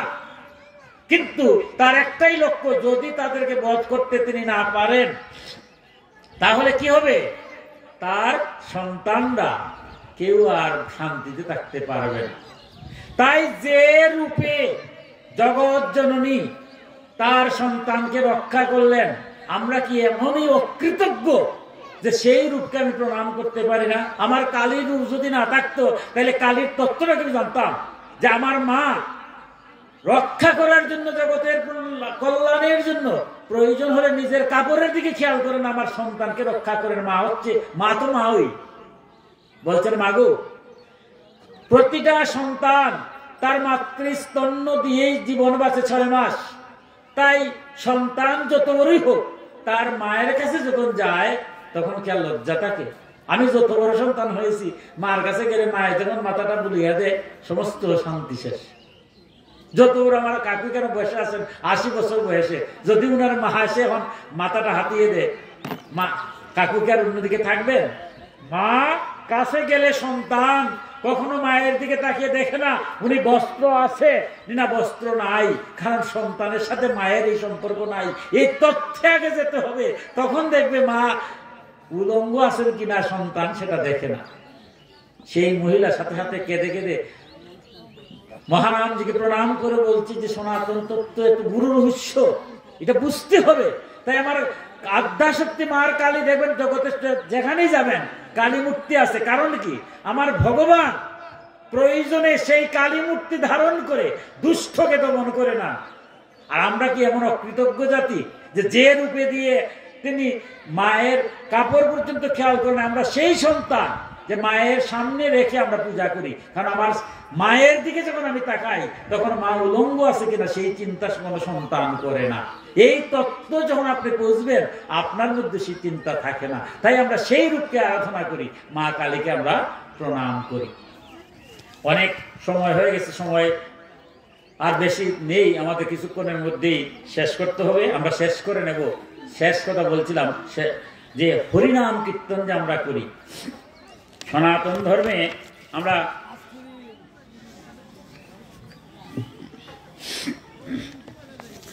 তারক ব্রহ্ম নাম আমার মহাপ্রভু দ্বারে দ্বারে দিয়েছেন, কিন্তু তারক ব্রহ্ম নাম যেখানেই হয় অধিবাস কীর্তনের দিন দেখবেন যুগমায়ার ঘট বসানো হয়। সিঁদুর ঘটের মধ্যে দিয়ে আত্মাশক্তি মাকে পূজা করবেন, বৃন্দাবন দাস ঠাকুর সেই বিধান দিয়েছেন। কারণ এটা পূজা, শক্তি পূজাকে করতে হবে। কারণ এই মায়ের কাছে প্রার্থনা করা হয় যে মাগো অষ্টপ্রহর বা ষোড়শ প্রহর বা 24 প্রহর হরিনাম যজ্ঞ অনুষ্ঠান হবে, মাগো তুমি কৃপা করে নির্বিঘ্নে যেন আমি যজ্ঞ অনুষ্ঠান করতে পারি। মার যদি কৃপা হয় তবেই সম্ভব। তাই বিধান দিয়ে গেছেন মহাপ্রভু। দেখবেন প্রত্যেক হরিনাম কীর্তনের আগে যুগমায়ার গড় বসে অধিবাসের দিন পূজা হয় মা আদ্যা শক্তিকে। এই যে হরিনামটা মহাপ্রভু দ্বারে দ্বারে বিলিয়ে দিলেন, এই হরিনামটা কোথায় আছে? এটা তো আগেও ছিল। মহাপ্রভু এসে প্রেমাবতার এই হরিনাম আছে কোথায়? রাধাতন্ত্রে, বৈষ্ণবীয় তন্ত্রসার। বৈষ্ণবীয় তন্ত্রসারটা মানে কি? আমাদের সনাতন ধর্মের 2টা ধারা, একটা হচ্ছে বৈদিক ধারা যার পরিসমাপ্তি ঘটেছে গীতার মধ্য দিয়ে, আরেকটা হচ্ছে তন্ত্র ধারা। আমরা যে পূজা করছি এগুলো তন্ত্র, আর যজ্ঞ করছি বৈদিক। আমরা মিশ্রিত তন্ত্র এবং বৈদিক। এই যে পূজা যা হচ্ছে মন্ত্রতন্ত্র দিয়ে যা হচ্ছে পূজা, এগুলো বৈদিক বিধান নয়, এগুলো তন্ত্রের বিধান। আর বৈদিক দেবেন পূজার পর একটা যজ্ঞ হবে, এখানে যজ্ঞ হবে, যজ্ঞটা হচ্ছে বৈদিক বিধান। আমরা দুটার মিশ্রণ, তন্ত্র এবং বৈদিকের মিশ্রণ আমরা পূজা অর্চনা যজ্ঞ করছি। এই হরিনাম দেখবেন গীতার শেষে দিয়ে লেখা আছে ইতি বৈষ্ণবীয় তন্ত্রশাস্ত্রোক্ত গীতা মাহিত্য। অর্থাৎ গীতার মাহিত্যটা কে বলছেন? দেবাদিদেব শিব। কোথায় বলছেন? তন্ত্রে। ভাগবতের মাহিত্য কোথায় আছে? তন্ত্রে। হরিনামের মাহিত্য কোথায় আছে? তন্ত্রে। অর্থাৎ দেবাদিদেব মহাদেব এগুলো সব বর্ণনা করেছেন। তাই আমরা এই হরিনামটা, এই যে 16 নাম 32 অক্ষর আমরা বলছি, খুব দুঃখ ভরাক্রান্ত হৃদয় নিয়ে, সময় নেই। আগামীতে যদি কখনো আসি আপনার এই হরিনামটা নেই বলবো। আজকাল তো বড় আমরা ধর্মটাকে আমরাই ধ্বংস করছি। তামসিক রাজসিক অবস্থা এমন ভাবে গেছি, সাত্বিকতার ধারেও নাই। হরিনাম হবে, শিরোনাম 32 অক্ষর, পরিষ্কার আমি আজকে বলতেছি। কারণ গীতায় বারবার বলছে, শাস্ত্রবিধি লঙ্ঘন করিয়া কোনো কার্য করিও না, করিলে ইহকালেও শান্তি নাই, পরকালে মুক্তি নাই। হে অর্জুন, কর্ম করার আগে শাস্ত্র জানো, জানিয়া শাস্ত্র অনুযায়ী কর্মে প্রবৃত্ত। শিরোনাম 32 অক্ষর মুখে বলছি। বড় বড় দল 50,000 1 লাখ টাকা দিয়ে আনছি, ক্ষমা করবেন, কারোর উদ্দেশ্য নয়। আমার বিবেককে আজ জাগাতে হবে। আমরা সনাতন ধর্মী কোন পর্যায়ে গেছি? 50,000 টাকা দিয়ে দল আনছি, কিন্তু এই যে এক প্রহর কীর্তন করবে, সে শিরোনাম 32 অক্ষর গায়ে কিনা একবার দেখি না। তারা যদি 2,000 টাকা কম দিয়ে সে নেবে না, তারা তো সংসার আছে। কিন্তু আমি কেন বলতে পারতেছি না যে তুমি শিরোনাম 32 অক্ষর করো? হরে কৃষ্ণ কৃষ্ণ কৃষ্ণ হরে হরে, হরে রাম রাম রাম হরে হরে। আমার ভগবান শ্রীকৃষ্ণ সকালবেলা গুষ্ঠে গিয়েছিলেন, রাত্রে করেছেন রাস, অষ্টকালীন লীলা। আর মহাপ্রভু বলছেন অষ্টকালীন লীলার সুরে অষ্টকালীন হরিনাম কীর্তন হবে। যদি কীর্তনিয়া দলরা অষ্টকালীন লীলার সুর পারেন না, বাদ দিলাম, আমার আধ্যাত্মিক সুরের কি অভাব আছে? কি দুর্ভাগা জাতি।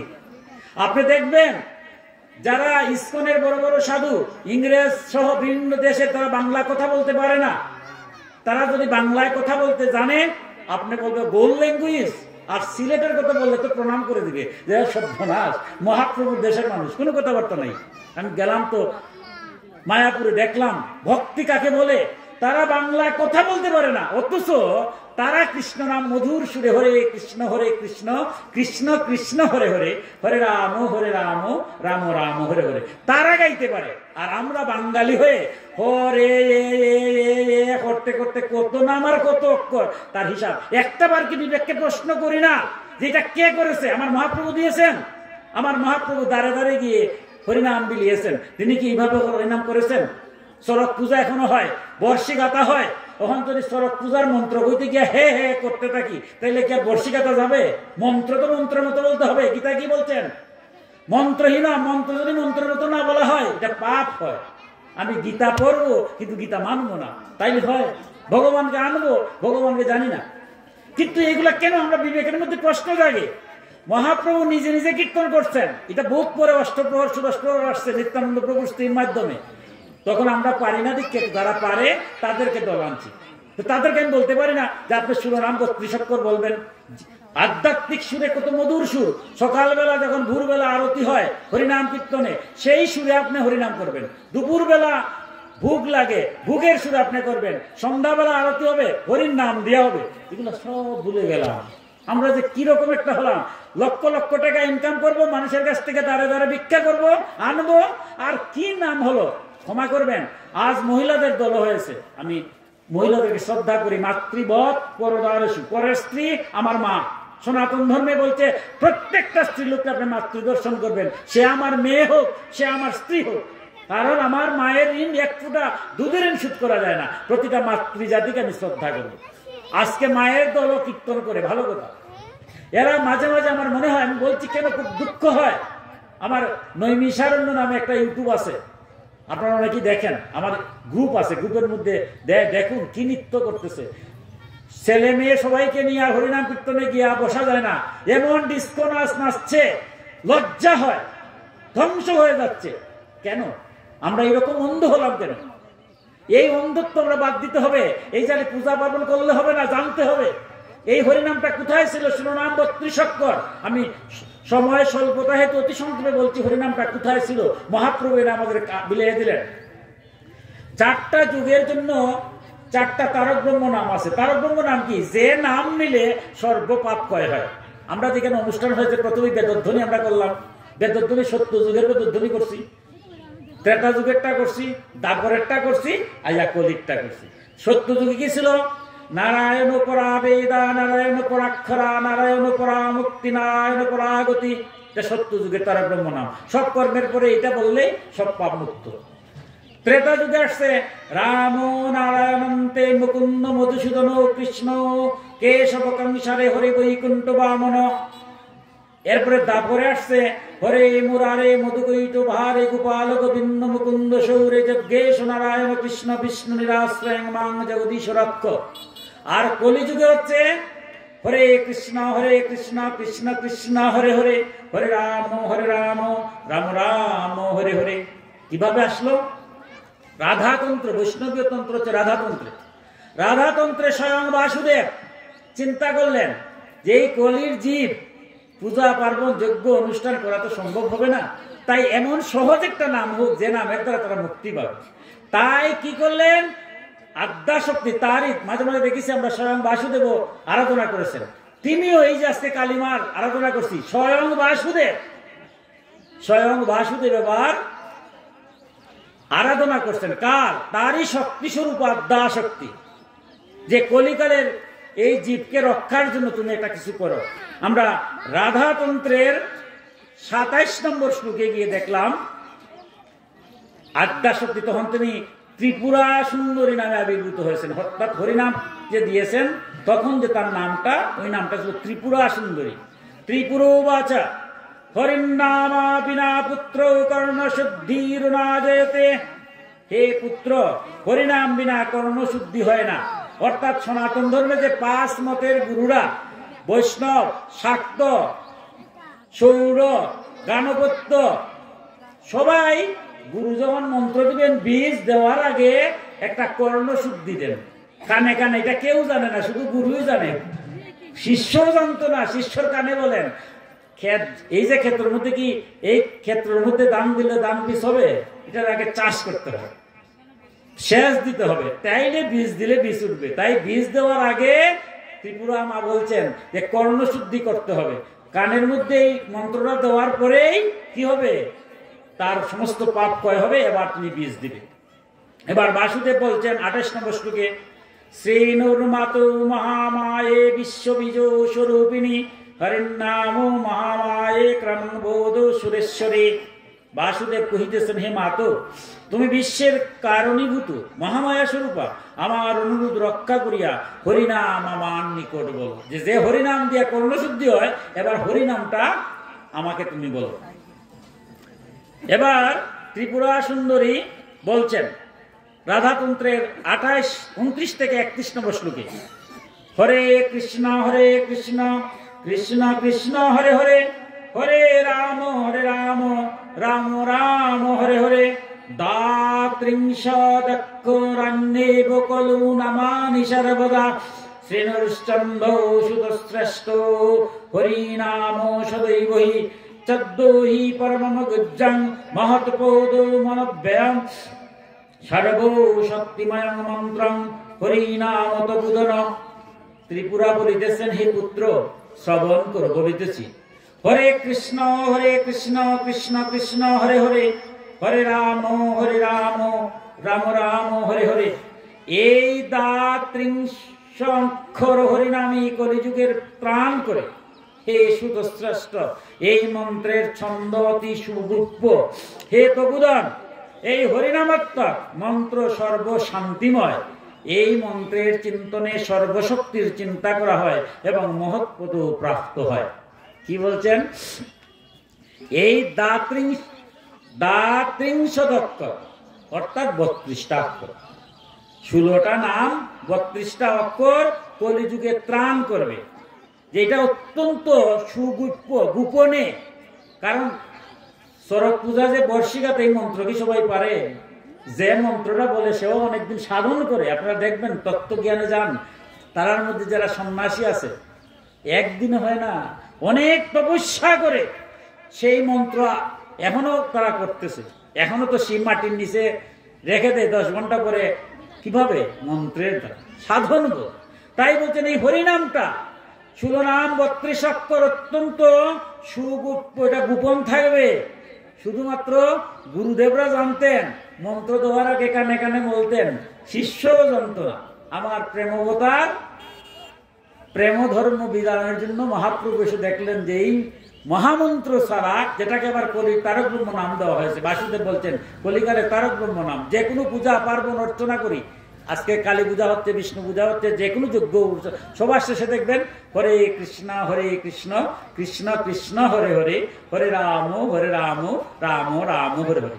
এই মন্ত্র বলার সাথে সাথে আমার যত পূর্বে যে ভুল ত্রুটি সমস্ত কিছু হয়েছে সেগুলোর থেকে আমি মুক্তি পাই। আমার মুক্তির এত কঠিন একটা মন্ত্র, মন্ত্রের এত গুণ, কিন্তু সেই মন্ত্র মহাপ্রভু আসা বিলিয়ে দিলেন আমাদের ঘরে ঘরে।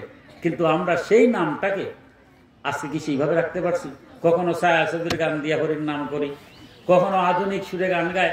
আমরা যারা জ্ঞানী গুণী সবাই বলি, সবাই বসে বসে শুনি, দেখি। আমি শেষ করে নেব বক্তব্যটা করে। আমার মহাভারতে আমার ভগবান শ্রীকৃষ্ণ বলছেন যে এই সংসার, এই সমাজ নষ্ট হয় দুষ্টদের দ্বারা নয়, এই সমাজ ধ্বংস হয় জ্ঞানীরা নিশ্চুপ থাকার কারণে। কুরুক্ষেত্র যুদ্ধ দুর্যোধন আর দুঃশাসনের জন্য ঘটে নাই, কুরুক্ষেত্র যুদ্ধ ঘটেছে দ্রোণাচার্য, কৃপাচার্য, কর্ণ, বিশ্ব, এদের মতো জ্ঞানীদের কারণে কুরুক্ষেত্র যুদ্ধ সৃষ্টি হয়েছে। এবং বিশ্ববধের আগে, কর্ণবধের আগে, দ্রোণাচার্য বধের আগে ভগবান শ্রীকৃষ্ণ সমস্ত যুদ্ধকে স্থবির করেছেন। আপনারা দেখবেন মহাভারতে গেলে, গীতার সময় যেমন স্থবির হয়েছে, ওই তাদের বলে তাদেরকে বুঝিয়ে দিয়েছে যে কোনটা ধর্ম আর কোনটা অধর্ম।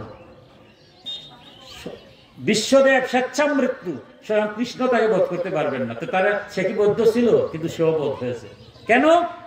ধর্ম তিনি বুঝতে পারলেন না। দ্রৌপদীর বস্ত্রহরণ হয়, কুলবধূর বস্ত্রহরণ হয়, তিনি মাথা নইয়ে বসে রইলেন। একটা হুঙ্কার করে দিতেন, দুর্যোধনের কোনো শক্তি ছিল, দুঃশাসনের কোনো শক্তি ছিল? তার শক্তি কারা? যে আমার পিতামহ আমার সাথে আছেন, উনি স্বেচ্ছামৃত্যু। দ্রোণাচার্য আমার গুরু আমার সাথে আছেন, উনার হাতে অস্ত্র থাকলে পৃথিবীর কেউ পারবে না বাদ করতে। কর্ণ তার কবচ কুণ্ডল থাকলে বধই করতে পারবে না, তারপরও তার হাতে অস্ত্র থাকলে কেউ বধের ক্ষমতাও নাই। এদের শক্তিতে এরা বলিয়া। আজকে সমাজে যারা দুষ্টামি করে, এদের শক্তি আছে নাকি? এটা বড় বট গাছের ছাতার তলে থেকে তারা দুষ্টামি করে। আর যারা বড় ছাতার তলে আছে এরা মনে করে আমি তো বিশ্বকর্ণের মতো শক্তিশালী। কিন্তু ধ্বংস অনিবার্য। আমার ধর্মের কথা, বিশ্ব টিকতে পারেন নাই, পারছেননি। কর্ণ বাঁচতে পারছেননি। তিনি অনেক গুণ ছিল কর্ণের, তার মতো তার সংসারে কেউ ছিল না। এত বড় গুণ ছিল তার, বিশ্ব ব্রহ্মাণ্ডের যুধিষ্ঠির না। কিন্তু সেই দাতা কর্ণ মরতে হলো অন্যায়, অবিচার, অত্যাচারকে সহ্য করেছেন। আপনি অন্যায় করবেন না, অন্যায় সহ্য করবেন না। যেই অন্যায় করবে, সহ্য করবে, সব ধ্বংসস্তূপ করবে। তাই যারাই সমাজে বড় আছেন, সমাজে যদি অন্যায় হয়, অবিচার হয়, অত্যাচার হয়, তাদের বিরুদ্ধে দাঁড়াতে হবে, না হলে আমাদের ধ্বংস অনিবার্য হয়ে যায়। তাই সনাতন ধর্মে আমরা সাত্বিক পূজা করব, সাত্বিক ভাব নিয়ে রাজসিক এবং তামসিকতা বাদ দিতে হবে, নাইলে আমাদের মঙ্গল হবে না। আমরা পূজা করি, যজ্ঞ করি, অনুষ্ঠান করি, অথচ পূজা যজ্ঞ অনুষ্ঠানগুলো তামসিক বললে হয়? আমি শেষ করে নেব, একটা কথা বলি, অনেক বেলা হয়েছে। দেখুন, রামচন্দ্র বধের সময় আমরা দেখলাম রামও দুর্গা পূজা করেছে, করেন নাই? আদ্যাশক্তি মায়ের। রাবণও দুর্গা পূজা করেছে, ইন্দ্রজিৎ পূজা। কিন্তু রাবণের দুর্গা পূজা ছিল অহংকার, সৎকে ধ্বংস করার জন্য। আমি যদি সৎকে ধ্বংস করার সংকল্প করি, আমার মৃত্যু অনিবার্য। আর জগতের কল্যাণের জন্য সংকল্প করি, তাইলে আপনার মঙ্গল হয়ে যায়। এই যে সর্বজনীন পূজাটা, সর্বজনীন আমরা বলে ফেলি সার্বজনীন, কিন্তু ব্যাকরণগত সার্বজনীন না। সর্বজনীন মানে কি? সবার মঙ্গল। আজকে যে আপনাদের গ্রামে কালীর মন্দির হলো, যিনি দান করেছেন জন্ম জন্মান্তরের পুণ্যবান, কিন্তু আজ এই যখনই দান করলেন সকালবেলা, আর এই দানের প্রতি ফিরে তাকাতে পারবেন, এটা আর টান না। এবার সবার মঙ্গলের জন্য মা বলছেন যে সবার মঙ্গল চায়, তার মঙ্গল আমি এমনিই করি। সবার মঙ্গল কামনাই হচ্ছে সবচেয়ে বড় জিনিস। আপনি যখন পূজা পার্বণ যজ্ঞ অনুষ্ঠান করি, আমরা তো নিজের বাড়িতে করতে পারি, কেন? অনেকেই পারতেন নিজে তৈরি করতেন, কিন্তু না, সর্বজনীন মানে সবার। এখানে কারো কোনো আমার সবার, এটা সবার মঙ্গলার্থে কল্যাণার্থে যখন করবে, এটি হচ্ছে ধর্ম। রামচন্দ্র জগৎ হিতার্থে মঙ্গলার্থে যখন তিনি দুর্গা পূজা করেছেন, তিনি জয়লাভ করেছেন, কিন্তু রাবণ পারে নাই। ঠিক আমরা দাপর যুগে দেখলাম কুরুক্ষেত্র যুদ্ধেও স্বয়ং ভগবান শ্রীকৃষ্ণ অর্জুনকে দিয়ে তিনি কি করেছেন? স্বয়ং অর্জুনকে দিয়ে তিনি আদ্যাশক্তি স্তব করিয়েছেন। আমরা কলিকালের আমি শেষ মহাপ্রভুকে নিয়ে শেষ করে নেব। আমার মহাপ্রভু হরিনাম কীর্তন দিয়েছেন, কিন্তু আমার আদ্যা শক্তিকে বাদ দিয়ে নয়।